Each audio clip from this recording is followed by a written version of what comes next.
Today, you're about to witness one of the most powerful, unbelievable, and life-changing stories of our time. A story that didn't begin in a billion-dollar office but inside a small garage. With two college students, no money, no experience, and a dream so big, even the world wasn't ready for it. This is not just the story of a company. This is the story of how two unknown students created something that transformed every second of your life. This is the mind-blowing journey of Google. From a Stanford dorm room to a garage to controlling nearly every corner of the internet. And changing the way we live forever. Part 1. Two nerds, one dream. The birth of an idea. Before the word Google even existed. Before the internet became a part of your daily life. Two young students were sitting in their university dorm rooms, obsessed with a question that no one else seemed to care about. How can we organize all the information in the world and make it useful? Let's rewind to 1995 at Stanford University, California. This is where two very different individuals met for the first time. Larry Page and Sergey Brin. Larry Page was not an ordinary student. He was the son of two computer science professors. He grew up in Michigan, surrounded by computers, printers, and piles of tech magazines. He wasn't interested in parties. He wasn't interested in sports. His brain was wired differently. He wanted to understand systems, solve big problems, and think far beyond the average mind. Larry was quiet, curious, and always thinking about how things work. And even from a young age, he believed information could change the world. If only we could organize it properly. Sergey Brin was born in Moscow, Russia, and moved to the United States when he was just 6 years old. His family escaped communist oppression so they could live in a free country. His father was a mathematician. His mother was a NASA scientist. From a very young age, Sergey was surrounded by logic, discipline, and high expectations. But Sergey had a rebellious mind. He wasn't afraid to challenge ideas or speak up. He was sharp, witty, bold, and full of energy. So when Larry met Sergey at Stanford, they didn't like each other at first. Yes, that's the truth. They argued in almost every conversation. Different personalities, different styles, but the same curiosity. Both of them were obsessed with the power of information. Back in the 90s, the internet was growing fast. But it was chaotic. There were websites, but no good way to find the right one. You'd type something and get 100 useless results. Search engines like AltaVista, Lycos, and Yahoo existed, but they were not accurate. They didn't understand which page was actually the best. Larry started wondering, what if we could rank pages based on how many other pages linked to them? Like a vote system. If more sites point to one site, maybe that one is important. It was a brilliant idea, but no one saw it yet. Larry called his idea Backrub. It was named this because it analyzed backlinks on the web. He discussed it with Sergey. Sergey, being the genius with mathematics, saw the potential instantly. They teamed up, and that's when something powerful began. Two students, one idea, one goal. Organize the world's information and make it accessible and useful. They didn't know it yet, but they were about to change the world forever. They started writing code in their dorm rooms. Day and night. Sometimes 20 hours straight. They used cheap parts to build their first servers. They borrowed old computers, stacked them in towers, and ran tests every day. They weren't thinking about becoming billionaires. They weren't even thinking about building a company. They just wanted to create something that actually worked. They were solving a real problem, and they believed the world needed it. Eventually, they realized the name back rub didn't sound right. They needed something that would represent huge amounts of data. So they chose the word Google, a play on the number Google, which is a 1 followed by 100 zeros. It was fun, it was unique, and it represented their mission to handle endless amounts of information. And just like that, Google was born, but no one was interested. Not yet. They pitched it to Yahoo, to Excite, to tech investors. Everyone rejected them. Some laughed. Some said, search is not a business. Why waste your time? Some said, this will never work. You're just students. Larry and Sergey were crushed. But they didn't stop, because the fire inside them was bigger than the noise around them. They believed in their idea more than the world doubted it.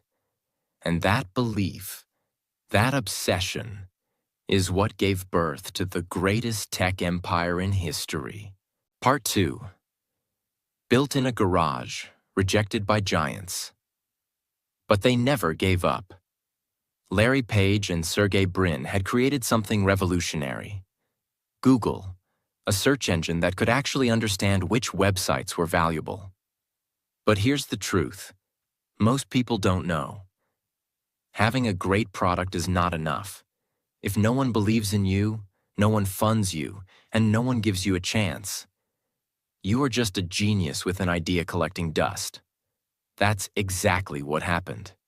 They had a working product, but no money, no company, no office, no employees, and worse, they had no one who believed in them. So now began the real war. The war of convincing people to give them a shot. Larry and Sergey started doing everything they could to raise money. They pitched Google to Yahoo. Yahoo said, "We're not interested in search right now. People don't want to find things. They want to stay on our homepage longer." Translation: Yahoo wanted to distract users, not help them leave quickly by giving fast answers. They didn't understand that fast, clean search was the future. Rejected. Then they went to Excite, another popular company at that time. Excite's CEO looked at Google and admitted, "Yes, it's good. Yes, it's better than what we have. But still," he said no. Rejected again. Over and over, they kept hearing the same answers. Search engines don't make money. You can't build a business on that. You're just two students. What do you know about business? They weren't just rejected. They were ignored, disrespected, underestimated. Every door was closed. But they didn't stop. Because when the world slams the door on your face, you have two choices: cry and quit, or build your own door and walk through it. They chose the second one. In 1998, something unexpected happened. One man, Andy Bechtolsheim, the co-founder of Sun Microsystems, agreed to meet Larry and Sergey early in the morning. They showed him a demo of Google on the Stanford campus, outside, on a picnic table. He didn't ask for a fancy business plan. He didn't wait for perfection. He saw the demo and said just one thing: "I don't need to hear more. This is amazing. Here's a check for $100,000. That single check was the turning point. But here's the funny part. Google didn't even exist as a company yet. They had no business bank account, so they had to rush and register the company. And finally, on September 4th, 1998, they officially launched Google Inc. That check gave them the first push, but it was still just the beginning. Now they had to do the impossible. Build the future of the internet from a garage. They didn't have money for an office, so they rented a garage from their friend Susan Wojcicki in Menlo Park, California. Susan later became the CEO of YouTube. Yes, history was being made in that garage. Inside that small garage, with just a few desks, old furniture, and second-hand servers, they started working day and night. There were no fancy perks, no staff, no security, just obsession and determination. They brought in a few friends as early engineers. They didn't sleep much. They didn't party. They didn't take weekends off. Because they weren't just building a company. They were building a mission to change how the world accesses knowledge. As Google started getting attention from tech lovers, more people began using it. The results were better, cleaner, faster, more useful than Yahoo, Lycos, or Ask Jeeves. People loved it. Investors noticed. In 1999, Google raised $25 million from top investors like Kleiner Perkins and Sequoia Capital. With this funding, they moved out of the garage and into a real office. They hired a team. They built faster servers. They kept improving the algorithm, constantly tweaking to make search faster, smarter, and more relevant. And while other tech companies were still trying to be web portals, Google focused on one thing only: search. While everyone else was chasing money, Larry and Sergey were chasing mission. Simple page, massive impact. Google's homepage was different. It was empty. Just a search box. No flashing ads, no news, no distractions. Why? Because they believed one thing. The best design is no design. People come here to find answers. Let's help them. Fast. That user-first mindset became their secret weapon. And soon, Google was exploding in popularity. By 2000, they were processing over 18 million searches per day. By 2001, that number jumped to over 100 million. But here's what made it special. They still didn't run big banner ads. They didn't sell user data. They kept their values clear: speed, simplicity, truthful results, and people trusted them. But every company, no matter how great the mission, needs to make money. So in 2000, Google introduced AdWords, a system that allowed businesses to show small text ads related to what people were searching. If you searched "buy shoes," you'd see a small ad for a shoe store. Nothing annoying. And the genius part? Advertisers only paid when someone clicked the ad. This changed everything. It was fair, efficient, and scalable. Google was now printing money, but without annoying its users. They had cracked the code. Help the user plus help businesses equals help the world. AdWords made Google profitable, then unstoppable. And they still weren't done. By 2002, Google had indexed over 3 billion web pages. By 2003, they had offices in multiple countries. In 2004, they launched Gmail, a free email service with 1 gigabyte of space. Everyone else was offering just 2 to 4 megabytes. It shocked the world. Later, they launched Google Maps, Google News, and Google Images.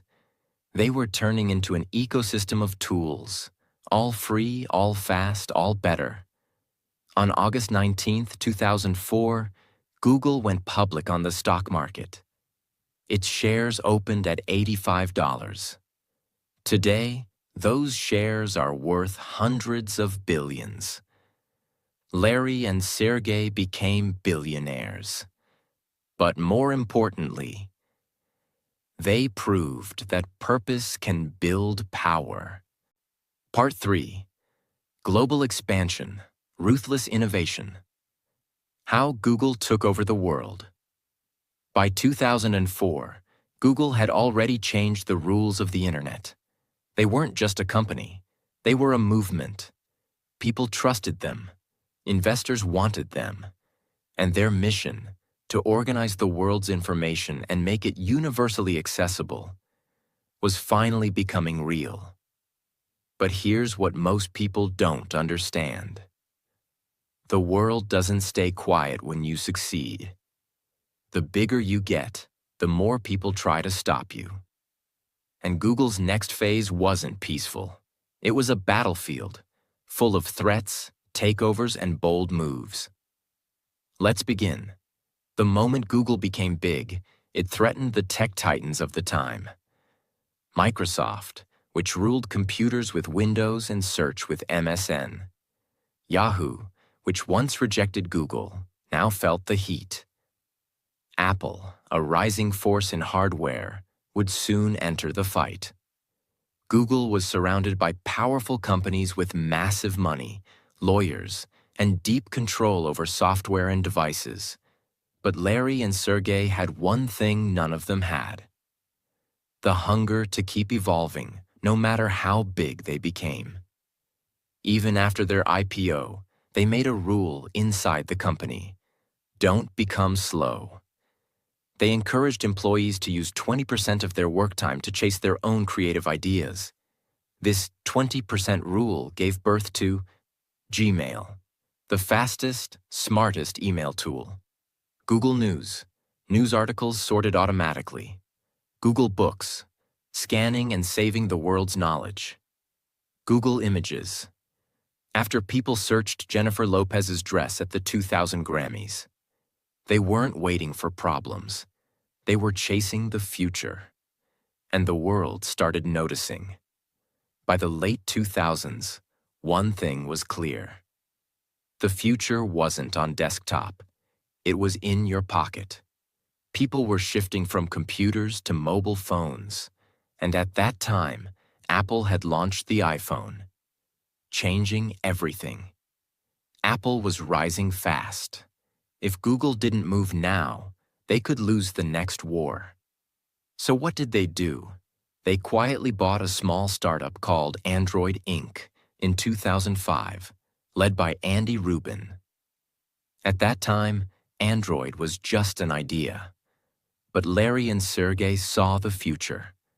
Their vision: an open-source mobile operating system that anyone could use, not just one company like Apple. They gave Android everything: resources, talent, freedom. And in 2008, the first Android phone was released, the HTC Dream. It wasn't perfect, but it was free, flexible, and full of potential. Soon, Samsung, Motorola, LG, everyone joined Android. The war with Apple had begun. And over the next decade, Android would dominate over 80% of the world's smartphones. Let's rewind to 2006. Two friends, Steve Chen and Chad Hurley, had created a simple platform where users could upload videos. It was fun, casual, and new. The site? YouTube. It was growing fast, too fast. Google saw this as both a threat and an opportunity. So what did they do? They bought YouTube for $1.65 billion in less than 2 years after its creation. At the time, people thought Google was crazy, but they weren't. Today, YouTube is the second most visited website in the world, after Google itself. And it's not just entertainment, it's education, business, art, and global culture. Meanwhile, Google didn't stop building. They launched Google Maps, allowing you to explore the world in real time. Google Earth, giving you satellite views of any place on the planet. Google Translate, breaking language barriers. Google Drive, storing your documents in the cloud. Google Docs, replacing Microsoft Word for millions. Chrome, a lightning-fast browser that became #1 in the world. Every tool was faster, cleaner, smarter, free. They weren't just solving problems. They were reprogramming modern life. What about the money? While all these tools were free, Google was still making billions. How? Their main engine, AdWords, now rebranded as Google Ads. Every business wanted to be visible on Google, and Google gave them the power to target the right user at the right time. From small stores to giant corporations, everyone paid Google. And this advertising engine powered all their free tools. It was a perfect system. Help the user. Trust increases. Help the advertiser. Profits increase. Keep the mission pure. Grow forever. Most companies stop when they're successful. But Larry and Sergey built a secretive division called X, also known as the Moonshot Factory. Their goal? Solve the world's hardest problems using radical technologies. Projects from X include self-driving cars, Waymo, internet from high-altitude balloons, Loon, smart contact lenses for measuring glucose, Google Glass, augmented reality glasses. Some failed, some succeeded, but that wasn't the point. Google kept its soul as a search engine, but its brain as a lab. Success always brings responsibility, and Google had its share of criticisms, privacy concerns. Is Google watching us? Accusations of monopoly. Is Google too powerful? Fines from the EU? Billions for breaking antitrust laws. Censorship debates. What should be shown and what should be removed? Employee protests. Ethical concerns about working with governments and military projects. These weren't just technical problems. They were moral battles. And Google had to evolve not just as a company, but as a global citizen. To respond to growing pressure, in 2015, Google restructured itself. They created a new parent company, Alphabet Incorporated. Now Google was just one part of a bigger vision. Under Alphabet were Google, YouTube, Android, Waymo, DeepMind, AI Lab, Calico, Life Extension Research, Verily, Healthcare. Alphabet gave them flexibility, focus, and future readiness. AI, the next revolution. In the last decade, Google made another bold move. Bet everything on artificial intelligence. They acquired DeepMind, one of the world's most advanced AI companies. They launched tools like Google Assistant, Google Lens, BERT, and Gemini, AI language models. Google Translate's Neural Engine, AI-powered search that understands your intent, not just keywords. Google was no longer just organizing information. Now it was trying to understand it, predict it, and help you think better. Let's pause here. How did this happen? How did two students build an empire that now touches every phone, every email, every map, every search, every language, every video, every document, every digital moment? It wasn't luck. It wasn't magic. It was a combination of vision, not short-term money, but long-term impact. Speed, move fast, break things, fix them better. User-first mindset, solve real problems, never overcomplicate. Hiring only the best minds, from engineers to designers to dreamers. Continuous risk-taking, never settling, always experimenting. Staying obsessed with learning. Every failure was a data point. Culture of innovation. Even interns could build billion-dollar ideas.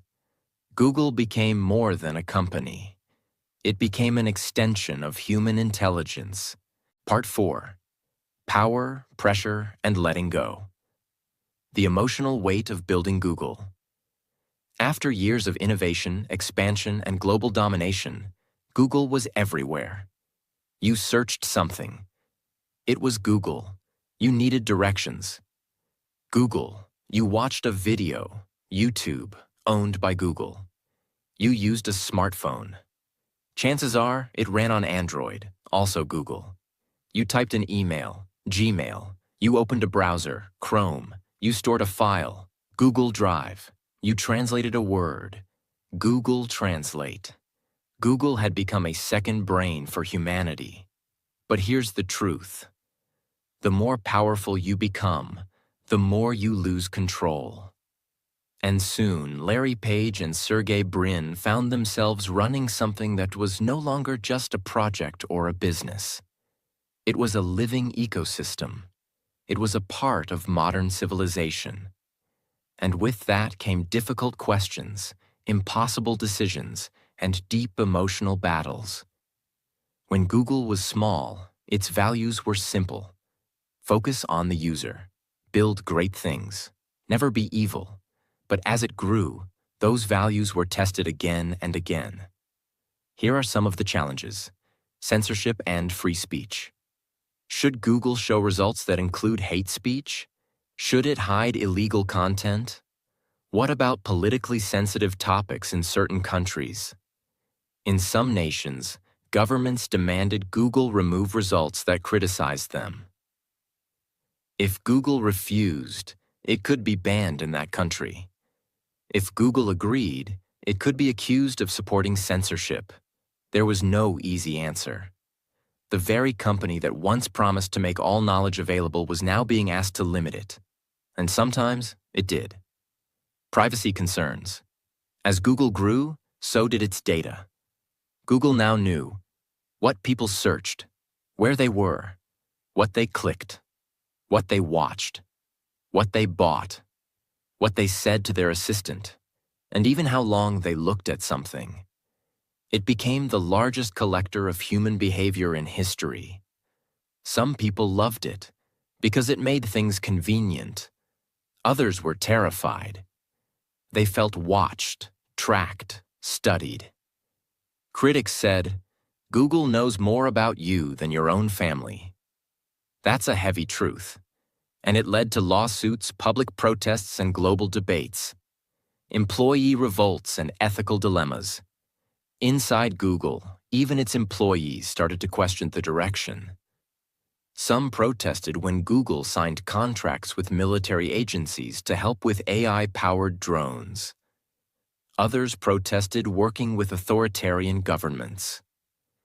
Even more protested the way women and minorities were being treated in leadership roles. One of the biggest walkouts in tech history happened at Google, led by thousands of its own employees, not its critics. The company that was once a symbol of freedom and brilliance was now under the microscope, even from within. Now let's talk about the founders.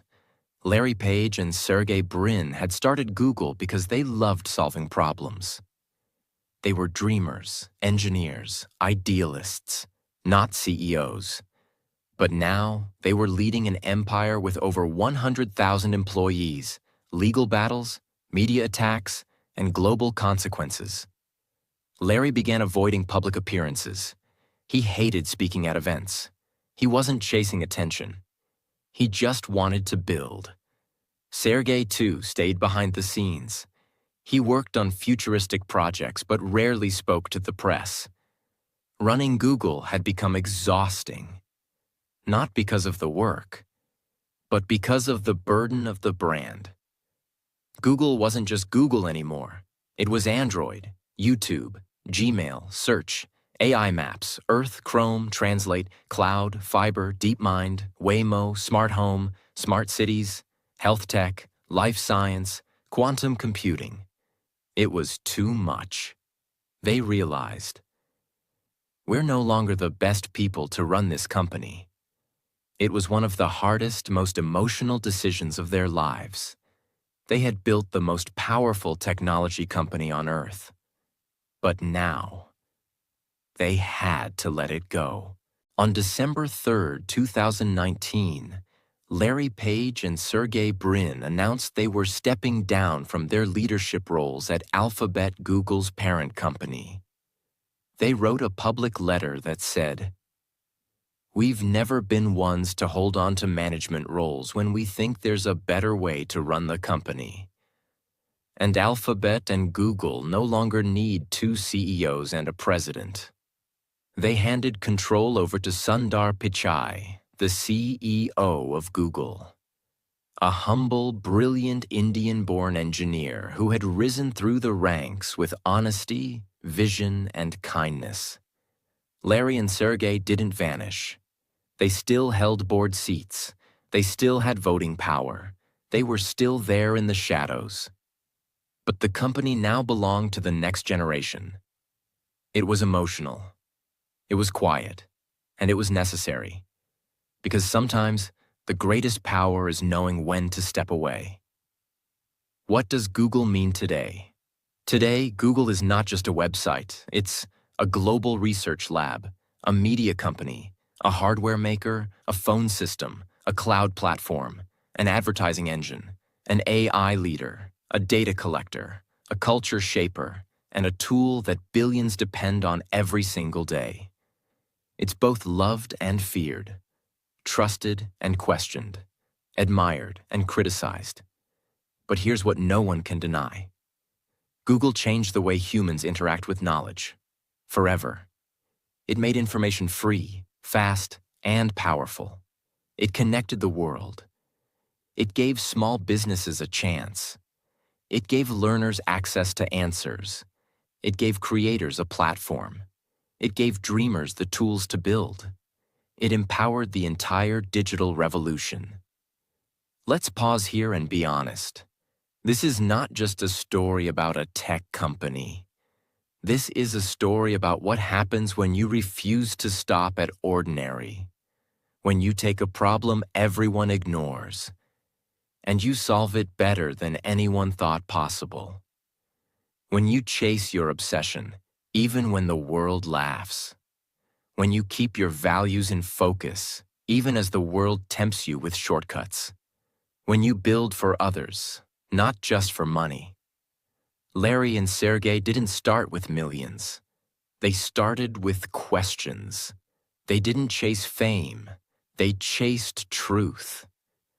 And even when they became billionaires, they still wanted to invent, explore, and evolve, not just manage. The world needs dreamers like that. Part 5. Legacy, Impact, and the Truth Behind Google's Global Power. As Larry Page and Sergey Brin stepped back from their leadership roles, a new era had begun. Google was no longer a startup or even a corporation. It was now something else entirely. A digital force that shapes how billions of people think, learn, earn, and live. This part is not about what Google built. It's about what it changed forever. And it's about what this story means for you. Because if we miss that, then we've missed everything. The impact on the world, education, economy, and access.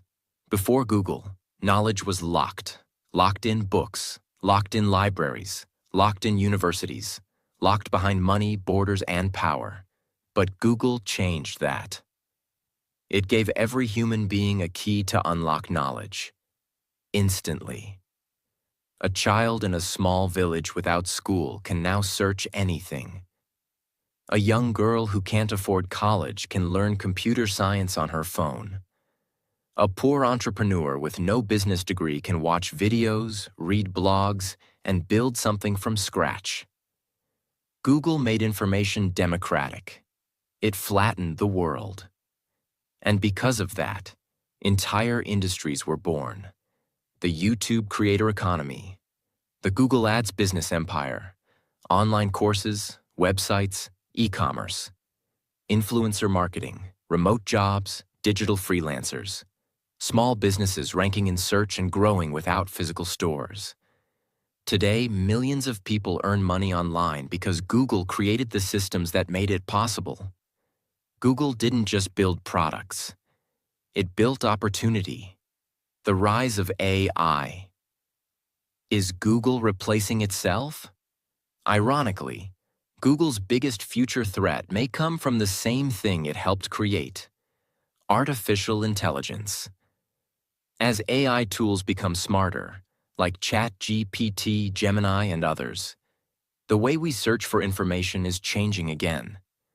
People want answers, not just links. And Google knows this, so Google is now transforming itself. Again, with its AI models like Gemini, Bard, and others, Google is moving toward conversational, predictive, human-like intelligence. They are not just trying to help you search. They are trying to understand you before you even ask. That's the next evolution.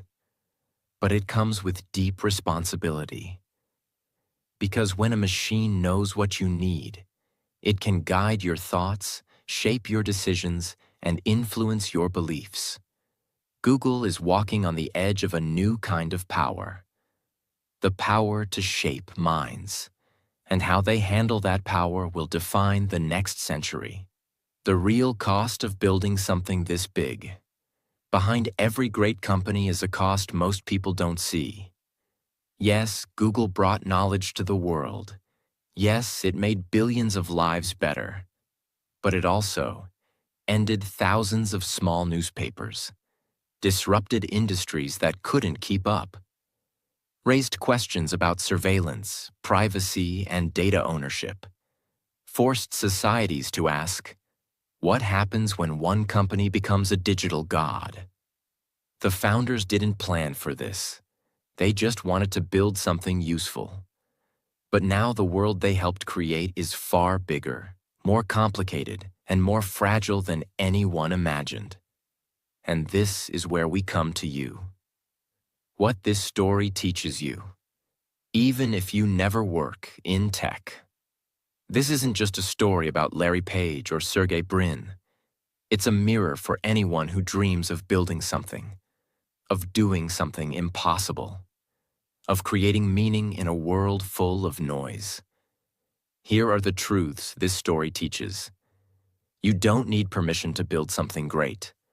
Larry and Sergey were students, no experience, no money, but they had a problem, a passion, and a plan. That's enough to start. Every no can lead to the biggest yes of your life. Yahoo rejected them. Excite rejected them. Investors laughed, but they kept building. Because the world doesn't believe until you make it undeniable. Focus on the problem, not on the prize. They weren't chasing money. They were obsessed with making search better. When you solve real problems, the world will come to you. Grow fast, but stay honest. Even as they expanded, Google kept asking, what's best for the user? That one question made them different. Build for everyone, not just for yourself. From the beginning, Google's tools were free, accessible, open, global. That generosity built a foundation of trust. And that trust is why Google didn't just become big, it became loved. Let's talk numbers, just to understand the scale. As of now, Alphabet Inc., Google's parent company, is worth over $2.3 trillion. Google makes more than $300 billion in revenue every year. Its ad platform alone earns over $250 billion annually. It has over 190 offices in more than 60 countries. YouTube alone is worth more than $400 billion. Android runs on over 3 billion devices worldwide. Google Search handles over 8.5 billion searches every single day. Let that sink in. Google went from a college dorm dream to a $2.3 trillion empire. And yet, it all started with a single question. How can we make information more useful? One question, one garage, two dreamers, and now, the world. If you've watched this far, this story is now yours. The world today is full of distraction, laziness, fear, and comfort. But Google's journey proves something powerful. You don't need to be rich, famous, connected, or perfect. You just need a mission so powerful that it pulls you forward, even when the world is pushing you down. You need the courage to begin when no one believes in you. You need the discipline to keep building when no one's watching. And you need the humility to step aside when the mission becomes bigger than you. So ask yourself, what are you building? What's your version of Google? It doesn't have to be a company.